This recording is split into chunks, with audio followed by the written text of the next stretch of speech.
Navy में काम करने वाला एक लड़का अपनी गर्लफ्रेंड को घर पे बुलाता है और उसके 4 टुकड़े कर देता है और आधे टुकड़े को उसने जला दिया और आधे टुकड़े को फ्रिज में रखा।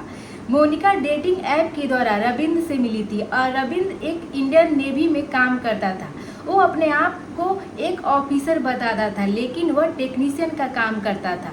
मोनिका देखने में भी काफ़ी खूबसूरत है और दोनों डेटिंग ऐप के द्वारा 4 साल के रिलेशनशिप में आ जाते हैं।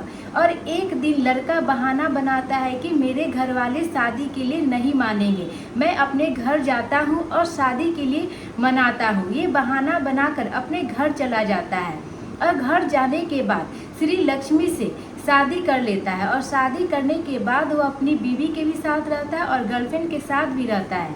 दोनों के साथ अफेयर चलाता है और कुछ दिन बीतने के बाद लड़का बहाना बनाता है, उसको टाइम नहीं देता है लड़की को जो उसकी गर्लफ्रेंड रहती है। तो लड़की को शक होता है और वह पता करती है तो उसे पता चलता है कि लड़का शादी कर लिया है श्री लक्ष्मी नाम की लड़की से। और एक दिन श्री लक्ष्मी प्रेग्नेंट हो जाती है और प्रेग्नेंट होने के बाद वो बच्चे को जन्म देती है और अपने घर चली जाती है। और रविंद्र एक प्लान बनाता है उसके मायके जाने के बाद, अपनी गर्लफ्रेंड यानी मोनिका को बुलाता है घर पे और घर पे बुलाने के बाद उसे लगभग 4-5 घंटे बात करता है और 4-5 घंटे बात करने के बाद मोनिका से बहुत लड़ाई हो जाती है। और लड़ाई होने के बाद लड़के का प्री प्लान रहता है, जो रविंद्र नाम का लड़का रहता है, कि लड़की बात नहीं मानेगी तो उसकी हत्या कर देंगे। कि मोनिका जो उसकी गर्लफ्रेंड रहती है उसकी हत्या करने के लिए सबसे पहले उसका गला दबाता है और गला दबाने के बाद उसके 4 टुकड़े कर देता है। और जब 4 टुकड़े कर देता है तो आधे टुकड़े को जला देता है और आधे टुकड़े को फ्रिज में रखता है।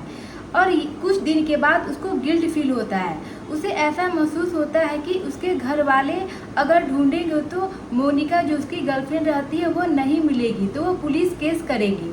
और पुलिस केस करने के बाद पता चल जाएगा कि मेरा ही घर का लास्ट लोकेशन बताएगा और मेरा ही फ़ोन कॉल का हिस्ट्री बताएगा। इसे डर कर वो अपने दोस्तों से सलाह लेता है। तो दोस्त बताते हैं कि तुम जाकर अपने आप को सरेंडर कर दो, जिससे तुम्हारी कुछ जो सज़ा होती है कम हो सकती है, फांसी से तुम बच सकते हो। तो लड़के ने भी जाकर पुलिस स्टेशन अपनी सारी कहानी बता दी और अपने आप को सरेंडर कर दी।